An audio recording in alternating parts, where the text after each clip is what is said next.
My name is Becky Anderson. I work at Macmillan, and we're happy to have you guys here.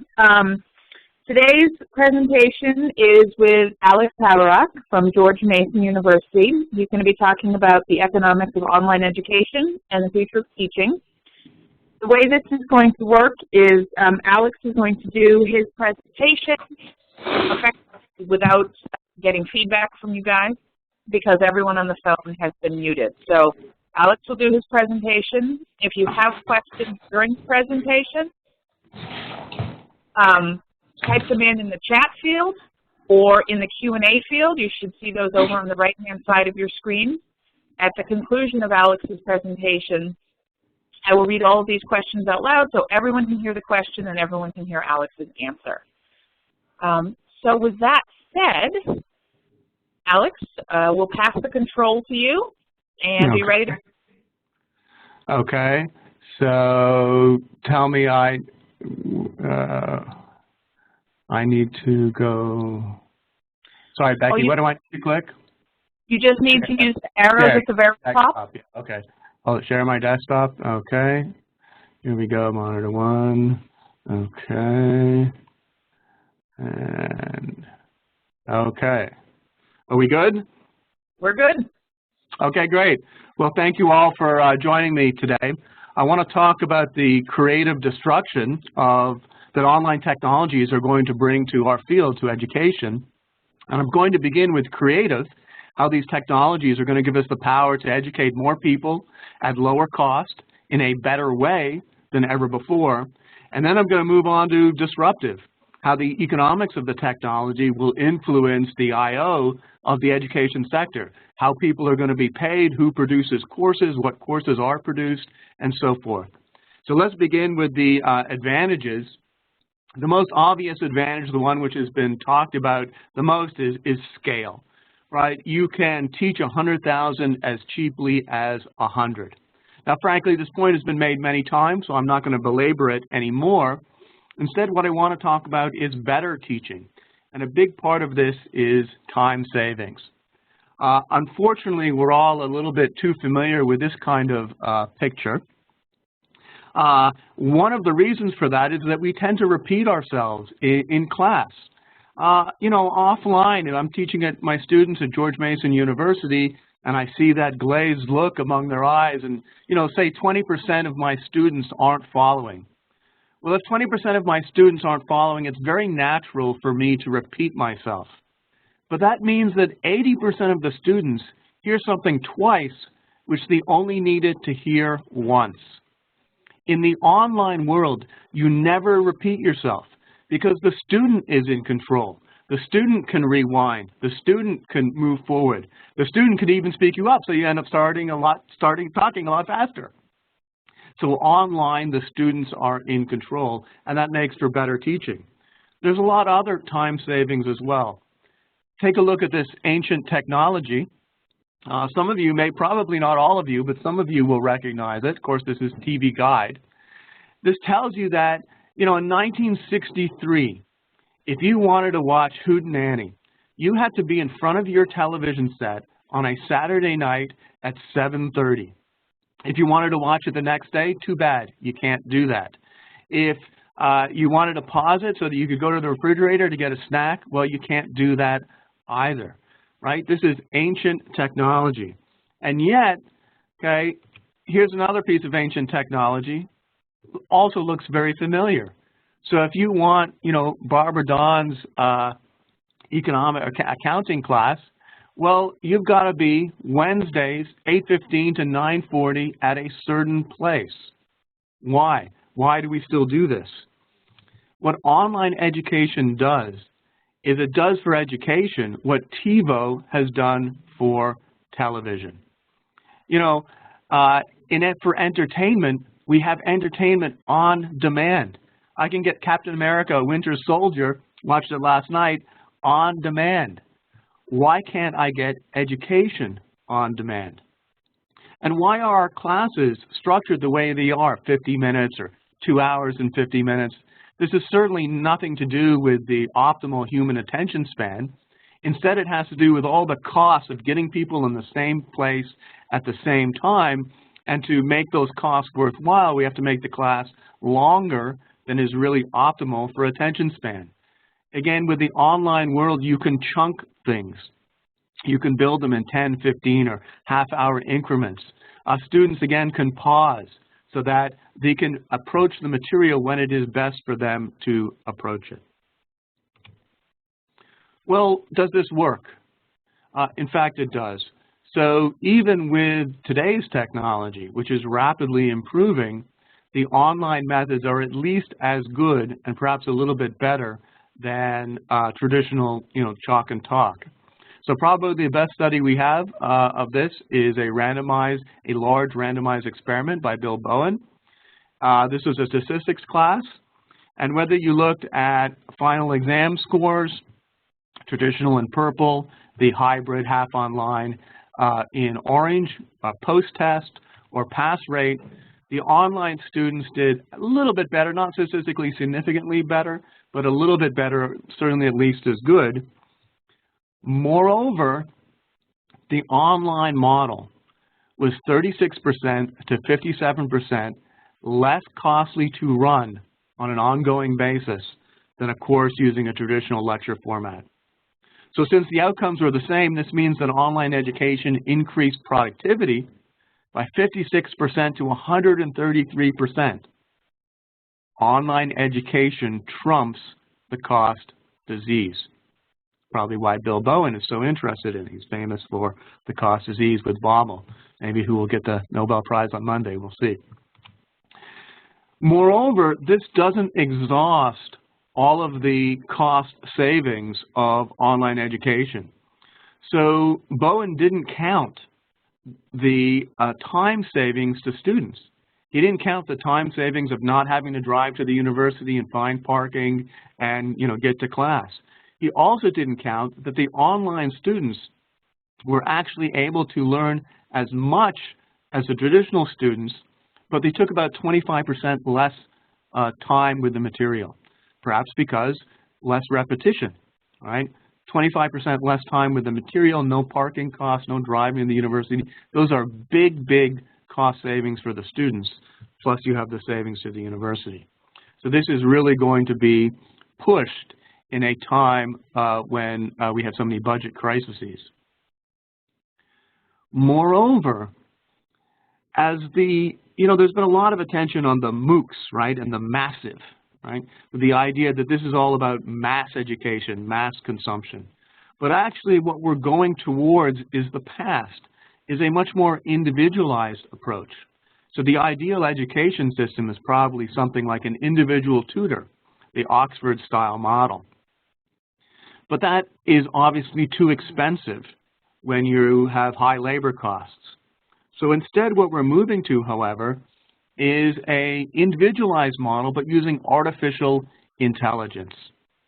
We're going to have tutors who never get tired, who are available 24 hours a day, 365 days a year, who never get frustrated, and who are continually learning and themselves getting better.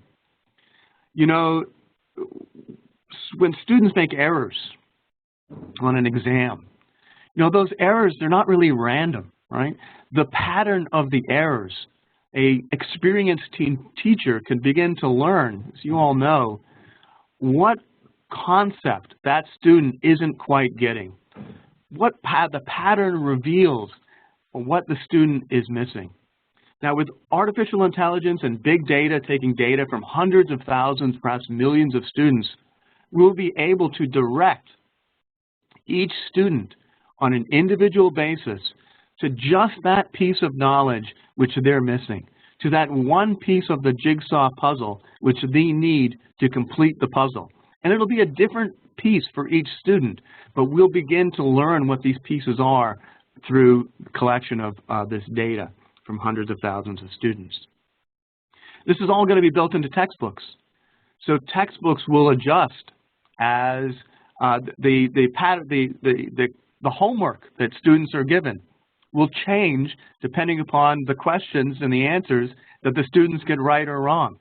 So each student will get a sort of individualized study plan. fact, I like to say that the textbook of the future, the adaptive textbook, will read you as you read it. And this is not far off, by the way, at all. Okay, let's turn to the destruction side, or how this is going to change the industry.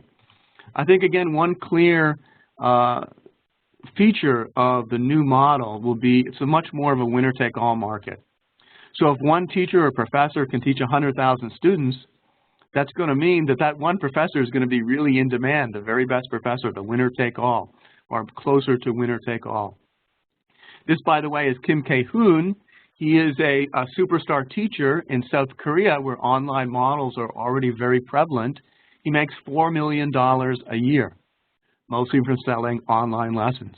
So we're going to see a much more of a hierarchical model, a superstar model with TAs, increased inequality, branding, all of the winner-take-all phenomena. Small differences in quality are magnified by the size of the market. Another way of thinking about this is, people have always complained, right? Look at how we pay our sports stars. We pay them millions of dollars, and at the same time, we pay our teachers so little who are so much more important. Well, in the future, we're going to pay our teachers like we pay our sports stars, but we're going to have just about as many of them as well. What else? So the way these technologies work, they have low marginal costs. Clearly low cost of additional students, as we talked about, but also low cost of teaching the course a second, a third, a fourth time. And they have high fixed costs. So in terms of making the material high quality, so the animations, the guidance, the teaching assistance, the artificial instruction, and so forth, all of that is a quality measures, and all that costs a lot.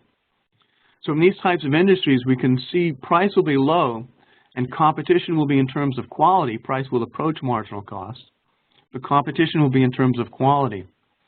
And moreover, these fixed costs are endogenous in the sense of John Sutton's work. That means they're going to grow with more competition. And the best way of thinking about this is to think about competition with restaurants versus competition with newspapers. So take two cities, a small city and a big city. And you look at the number of restaurants. As you go from the small city to the big city, you get a lot more restaurants. You get a lot more diversity of restaurants, a lot more choice, some improvements in quality, but primarily you get more restaurants and more diversity of choice as you go from the small city to the big city. Now, what about newspapers? Well, that's very different. A small city might have 2 or 3 newspapers. A big city may also have 2 or 3 newspapers. So you don't get more newspapers with an increase in the size of the market. Instead, competition is endogenous in the fixed costs. What you get is competition in quality. So in the big city, you get a bigger Sunday section. You get a better foreign bureau. You get better writers, Pulitzer Prize winners. You get color. You get a better, more restaurant reviews. You get a fashion section, a bigger style section, a bigger business section, a better section, and so forth. And that is the type of competition which we're going to see in courses, in education. Much more is going to be in that quality measure, and less is going to be in the number of courses. In fact, we can already see this in the market for textbooks. So in the future, there's going to be courses where firms have invested millions of dollars in producing those courses. And you can see the way we're going with the textbooks. So right now, there's about 8,000 teachers of principles of economics in the United States. So 8,000 courses. If you look at textbooks, however, there's, say, 20. The top 4 of these share about 50% of the market. You're probably familiar with many of these textbooks. Oh, I'm sorry, we seem to have some technical difficulties. Let me see if I can fix this. Much better. Now, how is this textbook market different from the market for courses? Well, there's fewer of them, as I just said, and it's team production. right? So to produce a textbook, there's a few names on the cover, but it's really a production of a team, the PowerPoint developers, the graphic designers, the editors. The future courses are going to have all of these things, and they're going to have animation, they're going to have sound, they're going to have course management systems built into them, and so forth. And all of that is going to be very expensive, but there's going to be fewer of them. So courses will be produced much more like textbooks. We can already, again, see this. This is Bill Gates' project. You may have heard this. It was in the New York Times a few weeks ago. This is his big history project. He has spent $10 million producing a course which he wants to be used in high schools. Big history is what he calls it. You might check that out. This is the advertisement part of the webinar. This is Launchpad, Worth's course management system. And on this course management system, you get the e-text, you get the PowerPoints, you get the test bank, right? You get many, many people cooperating, including videos. So I want to show you one of the videos, one of the things which I've been working on, one of the videos which will come with the course. So I'm going to turn over the video. I think the sound will be okay, but the sound has got to go through my speakers to the microphone to you, so hopefully it'll work. Just a short video. There we go. Okay. Oil is used in a wide variety of products, from fueling cars and planes to heating homes and making plastic or rubber duckies. Looking at the demand curve for oil, we see a familiar relationship between price and the quantity demanded. At a high price, $55 per barrel, that's a relatively low demand, let's say 5 million barrels. At $20 per barrel, 25 million barrels are demanded. As the price goes down, the demand for oil increases. And at $5 per barrel, 50 million barrels of oil are demanded. But there's more to why the demand curve looks like this. As we mentioned before, oil has many uses. Some of those uses are high-value uses, uses for which oil has few substitutes. An example would be jet fuel. Right now, you can't fly jets on corn or natural gas. If you want planes that fly, you're stuck with using oil.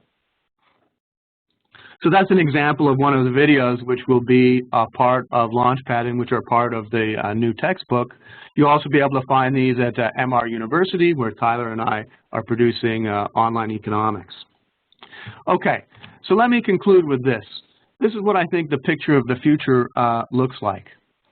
You know, today's courses are like one-person plays.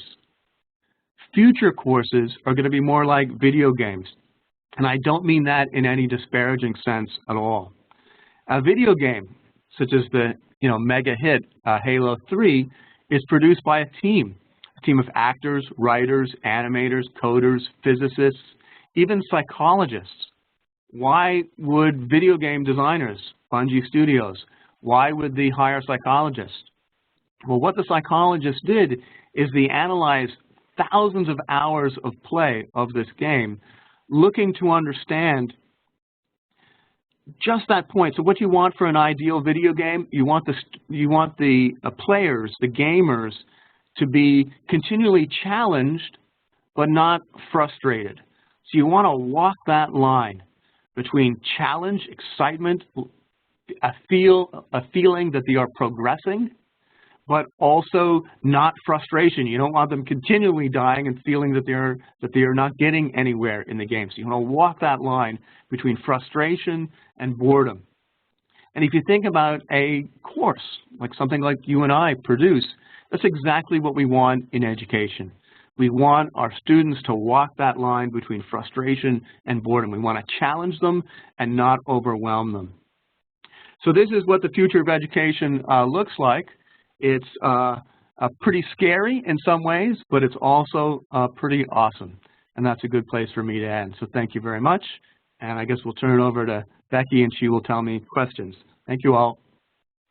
All right. So again, if you have any questions, you can type them into the chat field or put them into the Q&A over on the right. The first question we have, do you think we will end up with one or a few schools, in quotation marks, that will have all of the star teachers, or do you think the teachers will end up sort of being freelancers and students will have to find out this is the best person for principles of economics, but this is the best person for majors biology?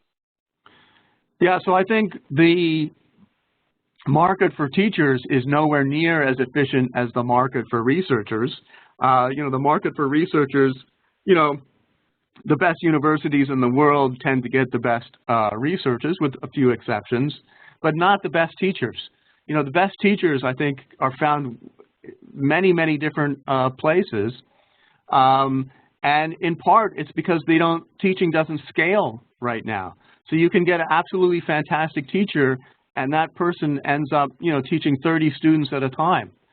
When that teacher is able to reach a larger audience, then they're going to be more easily discovered. There will be a bigger demand for their services. I do think they'll still be attached with universities, but the teachers are going to be they're going to be closer to freelancers in that, like the best researchers, they're going to be able to write their ticket more easily than they can now. Who is doing the AI development for the adaptive learning courses?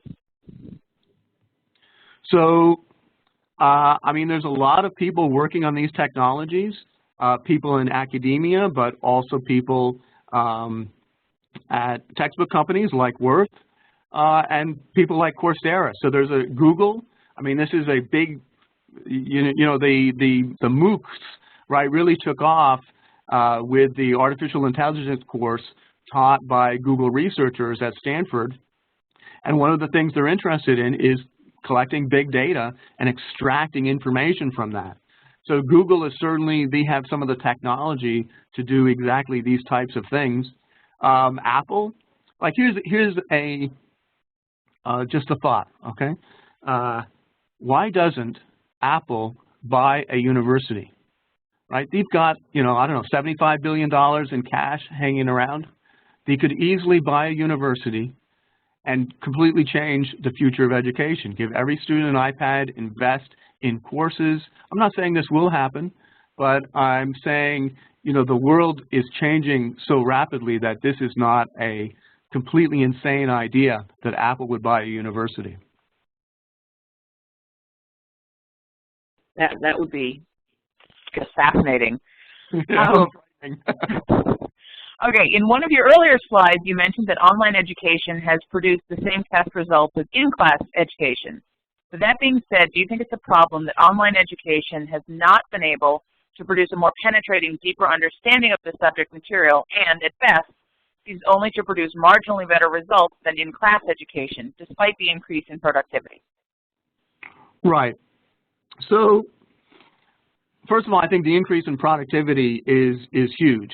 That's a big deal, especially given the pressures that universities are under with, federal funding has been cut, state funding has been cut. It looks like none of these things are going to increase, anytime soon. Already universities, they're trying to cut costs. They've turned to adjuncts who are teaching a lot of courses in, big classrooms, sometimes hundreds of students, sometimes even 1,000 students. So there's a lot of low-hanging fruit.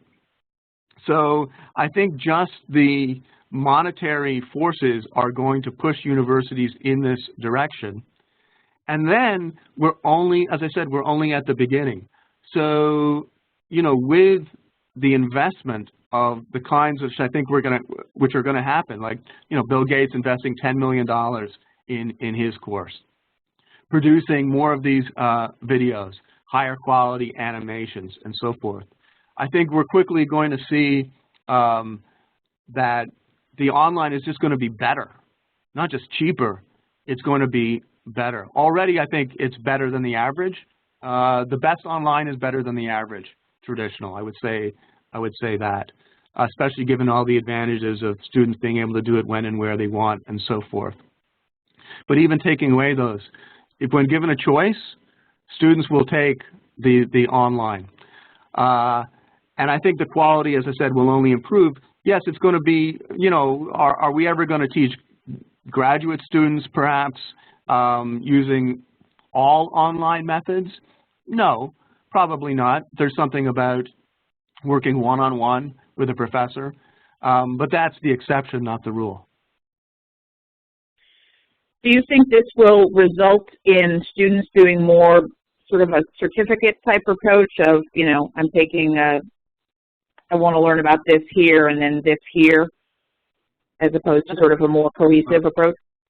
That I don't know. So the universities still have the massive advantage of the accreditation, and you know that is still a huge part of it.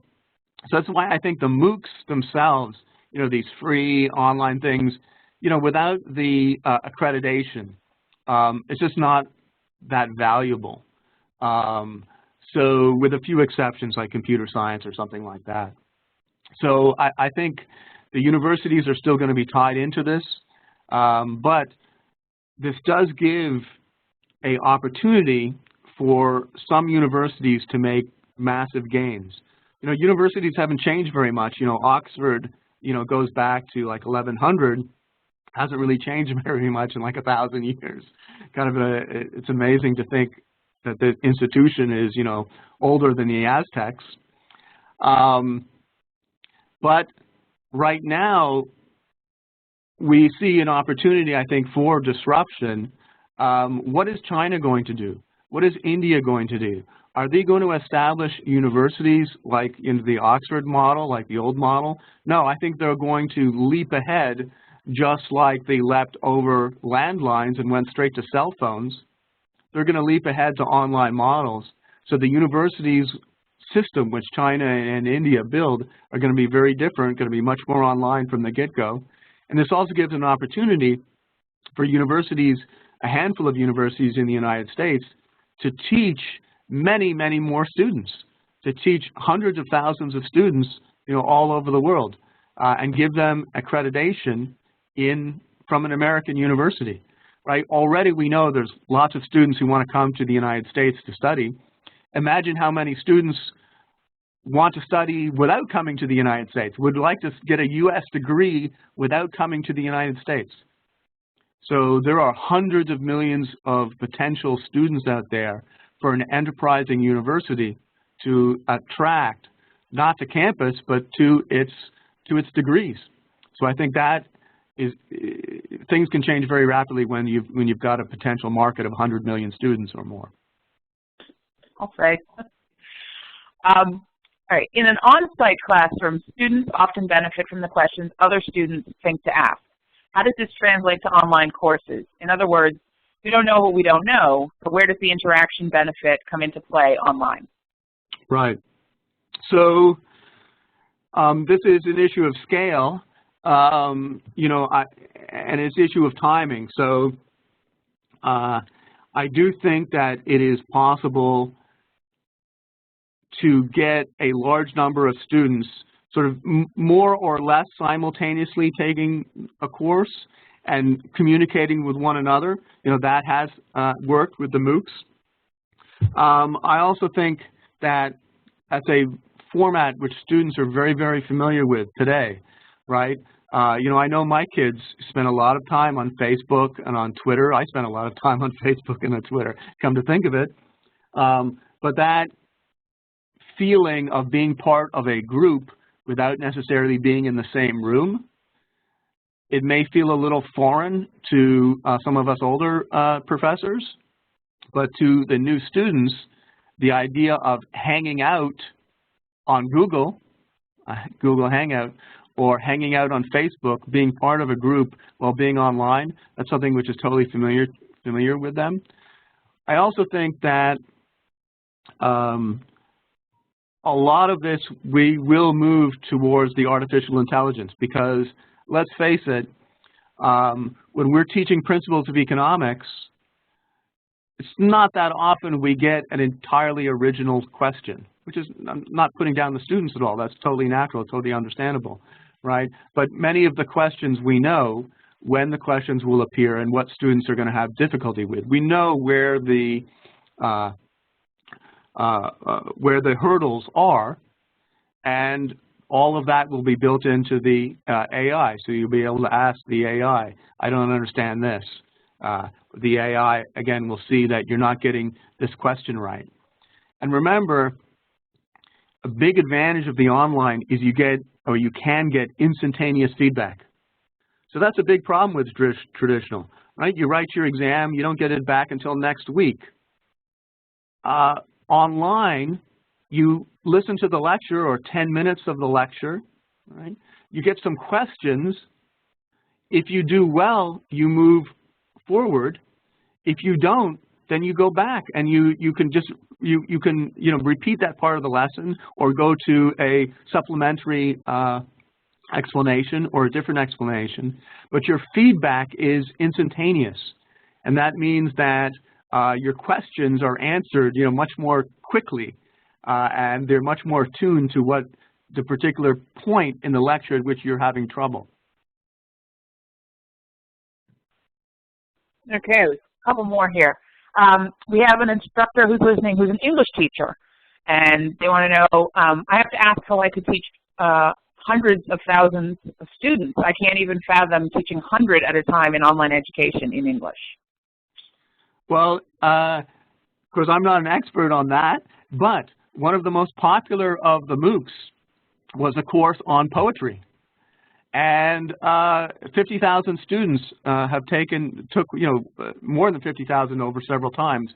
But this class on poetry, 50,000 students took that class, and were able to interact. The students from reports from their feedback thought this was a fantastic class, and it is possible to engage online. And you can bring in so much other material. You can bring in, it's pretty common to watch a movie version, or direct students to different parts of the text. So you'll be able to do things, for example, in some of the new technologies. Highlight a part of the text, and then other students can write comments on that. They can write what their interpretation of this phrase is. Every student can see what other students are doing. So there's a lot of room for interaction. I do think that there's room for entrepreneurship here. So the person who figures out the best way to teach Shakespeare online, the way to make that come alive, whether building in different animations or building in movies or voices or whatever the case may be, the person who is able to teach these classes online is going to do very, very well. So to the person who asked that question, think of it as an opportunity, as an entrepreneurial challenge. You could do fantastic if you figure this out. I was especially impressed by the professor who's making $4 million a year, so that's a nice incentive. Exactly. There are a number of learners out there that prefer kinesthetic learning or learning by doing. Do you think that online courses can accommodate for every learning style, or is there a limit to the potential teaching methods that can be used online? So there's probably a limit today. And let me say something else. So this is not just going to change online, but it's going to change how people teach offline. So some things online is going to have a comparative advantage. Like the video I showed, I just think that's a better way of explaining demand and supply than I can do with chalk in the classroom. It's just better. So, there's no reason for me to, draw the demand and supply using chalk when I can show that video. So what am I going to do in the classroom? Well, we all know, we should all know anyway, that active learning approaches are much, much better. So this is going to be a challenge for us now as teachers and as innovators in teaching to change the offline model, to do much more pair and share, much more problem sets in class, working out problems in class, group work, to have students write much more. We could be doing a lot more, I think, helping students learning how to write. It's going to be a mass, how to communicate, right? This is an incredibly important skill, how to work in groups. Steve Levitt teaches a class at Chicago on crime, and he takes his students along with the police on a police ride. Some of us take our students, to a Federal Reserve Bank, right? Engaging the students much more offline is in much more of these active learning approaches is going to change. That's going to be the way to go. That's going to be how people are going to have to compete, by finding where the comparative advantage of offline is. So I think if you're doing chalk and talk, you know, sage from the stage, that kind of thing, you're going to be crushed by the online model, except for maybe the best 1% or something like that. But those professors and teachers who find a way to use the offline in the way in which it has a comparative advantage, they're going to be able to compete against the online model. And that means using the online model to best supplement what you're doing in the class.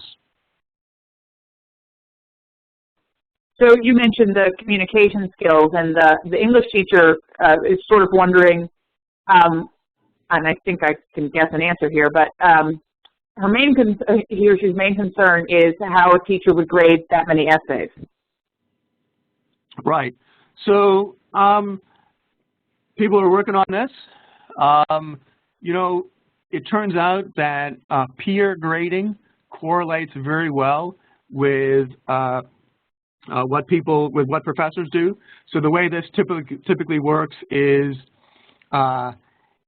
each student has to grade 4 other students, and it turns out that when you average those grades, that they correlate very well with what a professor would give. So that's one possible model.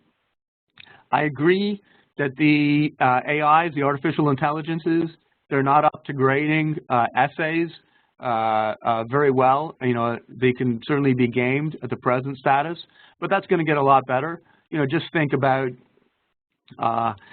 you know, Siri, you know, 5 years ago was a pipe dream, and now it's actually not bad, right? You can actually give a verbal command to your iPhone, you know, find this information, and it does understand you.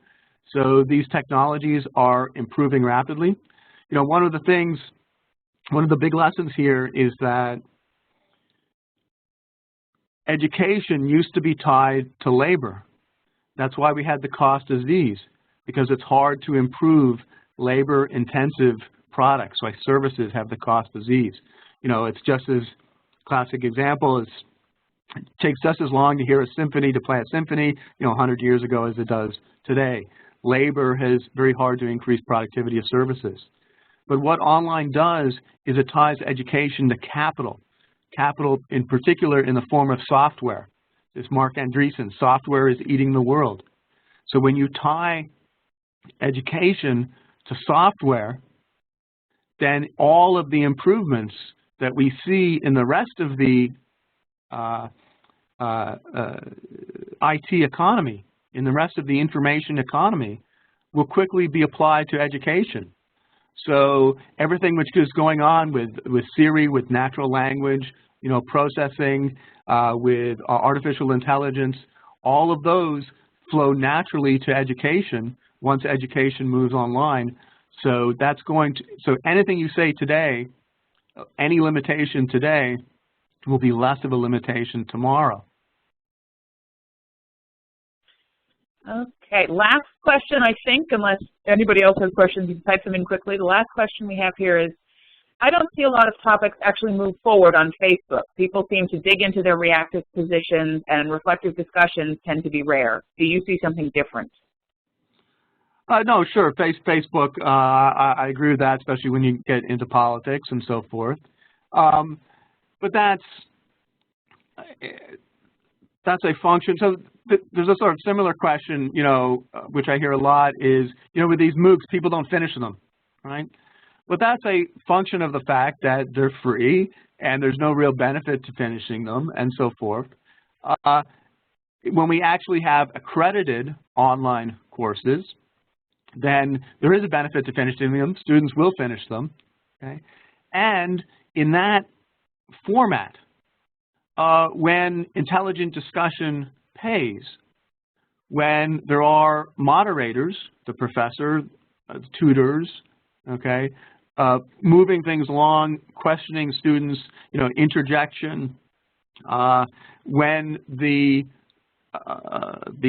assumptions under which the class is put together, when they move from, you know, Facebook, when any, you know, Joe can get involved, to one in which people are being graded, people are being looked at, and there's a expectation that people are going to approach these materials as a student or as someone serious, as a scholar, someone trying to figure out the truth, then that changes. So the environment, I think, is responsible for that, not the technology. It's not that, Facebook makes people stupid or trivial. It's that the environment of free, a free-for-all kind of makes people like that, where there's no cost, people are anonymous, there's no reputation, you don't see the same people again and again. That changes once you put them into a classroom setting, even if it's an online classroom setting. All right. I think this was fabulous. With lots of good questions. Alex, I really appreciate your time for this. And as you guys can see, you can find Alex at George Mason or mruniversity.com. And we are recording this, so we will post the recording probably in a week or two. So if any of your colleagues missed this and you want to pass this along, you will absolutely be free to do so. So thank you very much for coming. Alex, thank you very much for your time today. And thanks to everyone for coming. I really appreciate your time. All the viewers, listeners, I appreciate very much. All right, and I hope everybody has a lovely fall week today. Thank you. Bye. Bye.